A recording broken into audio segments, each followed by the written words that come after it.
கொண்டு வந்து அப்படியாக நாங்கள் வேன் குழுக்களிலே 2 வேன் அல்லது 3 வேன், 1 வேன் மூலமாக அவங்களுடைய ஊழியத்தை செய்து வருகிறோம். 3 நாட்கள் 5 நாட்கள் ஒரு இடத்துல தங்கி நாங்கள் அவங்களுடைய ஊழியத்தை செய்து வர நாங்கள் ஆயத்தப்பட்டு கொண்டிருக்கோம். அதற்கான செவிகள் இந்த ஊழியம் பெரியதான ஊழியம். கிட்டத்தட்ட 400 ஊழியர்கள் இந்த நற்செய்தி பணிக்கிறது நாங்கள் இணைந்து செயல்படுவோம்.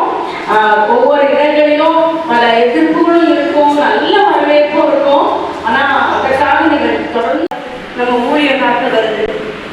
மே மாதம் நம்ம வந்து ஆண்டவருக்காக ஊழியம் செய்ய போகிறோம். ஒரு நாட்கள் நியமிக்கப்பட்டிருக்கு.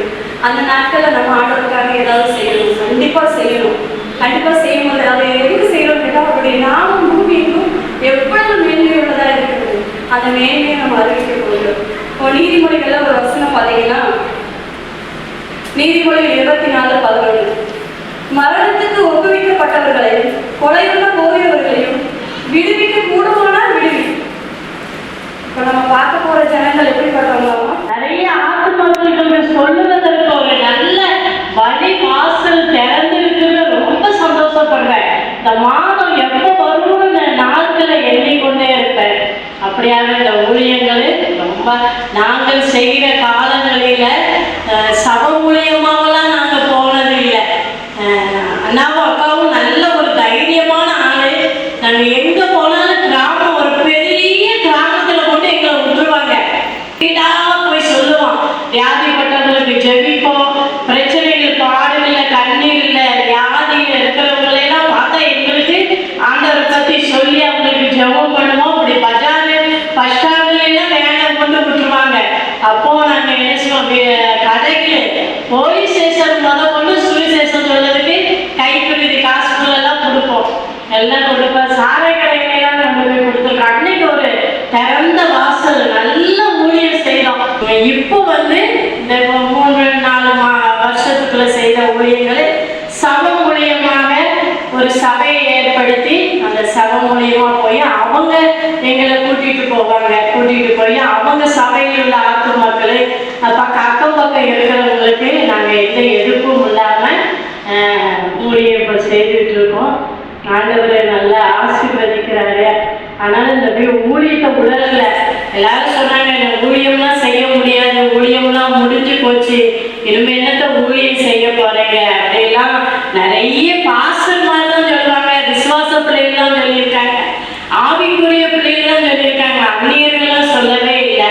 ஆனாலும் நாங்கள் நினைச்சோம் அந்த ஊழியத்தை 2 ஆத்துமாக்களுக்காக சொல்ல மாட்டோமா அப்படின்னு. அது பிறகு அந்த பிளேம் போட்டு பார்ப்போம். அந்த பிளேமை பார்த்து மனுஷர்கள் திருந்த மாட்டாங்களா, குடிகாரங்கள் திருந்த மாட்டாங்களா அப்படின்னு கூட இப்போ அப்படி இந்த நாட்கள் இந்த மாத ஊழியங்கள் அப்படியாக போய்கொண்டு இருக்கு. இன்னைக்கு அவருடைய நாமத்தை நம்ம அநேக பேருக்கு சொல்லுகிறனால அழகா சங்கீதத்துல ராஜி சந்திரா சொன்னா அநேக நம்ம விதைக்கிறோம். அது ஆண்டவர் ஒரு காலங்கள்ல அது அற்புதம் செய்யறாரு. இன்றைக்கு வறண்ட நிலமா இருக்கு, நீர் உண்டே இல்லை, விதைச்சிட்டு வருகிறோம். ஆண்டவர் ஒரு நாள் அதை விளைய செய்வார்.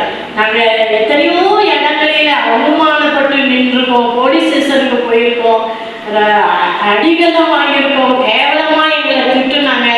ஆனாலும் அந்த நாளில எங்களுக்கு வெறுமை கஷ்டங்கள் இருந்தாலும் இப்ப அந்த இடத்துல சபைகள் இருக்காங்க. அந்த இடங்கள்லாம் நல்ல செழிப்பா இருக்கு. அதை காதல கேட்கும் போது ரொம்ப சந்தோஷப்படுறோம். எங்கள் ஊழியர்கள் வீணாய் விருதாய் போகவில்லை. ஆண்டவர் அழகா அருமையா எங்கள் ஊழியத்தை இன்று வரைக்கும் ஆசீர்வதிக்காங்க. ஆண்டவரே, உங்களுடைய பாத மண்டையில நாங்கள் நிற்கிற தகுதி எங்களுக்கு நீ தந்ததே, உனக்கு கோடி ஸ்தோத்திரங்களப்பா. ஆண்டவரே, நித்தியத்தை குறித்து ஆண்டவரே கவலை இல்லாமல் என்று வாழ்ந்து கொண்டிருக்கிற மக்களுக்காக பரிதவிக்கிறோம். ஆண்டவரே, அவர்களை நேசிக்கப்பா, அவர்களை ஆசீர்வதிக்க சுவாமி. ஒவ்வொருவரையும் அந்த சகோதரனை கத்து தொட்டு ஆண்டவரே, அவள் ஏற்பட்டிருக்கிற எல்லா காடியாக அரசு எல்லாவற்றையும் கத்து மாற்றி போடுவீர்கள். ஆண்டவரே, மரித்தோரை உயிரோடு கூட எழுப்பின தேவன் இன்னைக்கு நீ ஜீவனோடு கூட இருக்கிறீர்கள். ஆண்டவரே, கத்த செய்ய நினைத்தது தடைபடாது, சகலத்தையும் செய்ய வல்லவராய் இருக்கிறபடியாக ஆண்டவரே ஒரு அற்புதத்தை செய்யும்படியாக நாங்கள் ஜெபிக்கிறோம். ஆண்டவரே இப்பொழுதே ஒரு அற்புதத்தை செய்து விடும்படியாக நாங்கள் ஜெபிக்கிறோம். அந்த மகனை தொடுவீராக. மருத்துவமனையில் ஆண்டவரை ஜீவனை கொடுப்பதற்காக உமக்கு ஸ்தோத்திரம் ஆண்டவரே. நன்றி சொல்லுகிறோம். தொடர்ந்து பொருட்படுத்திக் கொள்ளும் இயேசுவின் நாமத்தில் பிதாவே. கொடுத்து செபிக்கிறோம் ஆண்டவரே. ஆண்டவரே அவளுக்கு ஆபரேஷன் சக்சஸாக முடிந்திருக்கிறது. இப்பொழுதும் ஆண்டவரே அவளுடைய காலிலே ஆண்டவரே பிசியோதெரபி கொடுத்து கொண்டிருக்கிறார்கள். ஆனால் ஆண்டவரே வலி தாங்க முடியாமல் இருக்கிறதாக நாங்கள் அறிகிறோம். இப்பொழுது இந்த வலிகள் வேதனைகள் எல்லாவற்றையும் இந்த நரம்புகளிலே ஆண்டவரே எலும்புகளிலே பாய்ந்து செல்லும்படியாக நான் ஜெபிக்கிறேன். ரத்தம் ஆண்டவரே உடைய ரத்தத்தினால நாங்கள் ஜெயம் எடுத்துக்கொள்வோம்.